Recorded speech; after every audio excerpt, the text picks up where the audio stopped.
জুলাই আগস্টে বৈষম্য বিরোধী আন্দোলনের প্রেক্ষাপটে মিছিল ও বিক্ষোভ করায় সংযুক্ত আরব আমিরাতে আটক আরও ২৫ জন প্রবাসী বাংলাদেশিকে ক্ষমা করেছেন দেশটির প্রেসিডেন্ট শেখ মোহাম্মদ বিন জায়েদ আল নাহিয়ান। ক্ষমাপ্রাপ্তদের ইতোমধ্যে দেশে ফেরত পাঠানো হয়েছে। ২০২৪ সালের জুলাইয়ের ঘটনাবলীর সঙ্গে সম্পৃক্ততার অভিযোগে এসব বাংলাদেশিকে গ্রেফতার করে আদালতে দণ্ড দেওয়া হয়েছিল। পরে বাংলাদেশ সরকারের অনুরোধে মানবিক বিবেচনায় তাদের ক্ষমা করা হয়।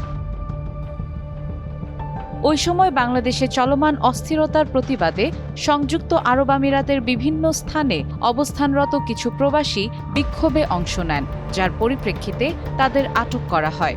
আইনি প্রক্রিয়া শেষে আদালতের রায়ে তারা দণ্ডিত হন। এই ক্ষমার সিদ্ধান্তকে সংযুক্ত আরব আমিরাতের নেতৃত্বের সহানুভূতি, সহনশীলতা ও ন্যায় বিচারের প্রতিফলন হিসেবে দেখা হচ্ছে। পাশাপাশি এটি বাংলাদেশ ও সংযুক্ত আরব আমিরাতের মধ্যে বিদ্যমান বন্ধুত্বপূর্ণ ও ভ্রাতৃত্বমূলক সম্পর্কেরও বহিঃপ্রকাশ। সাদিয়া ইসলাম, টাইমস টুডে।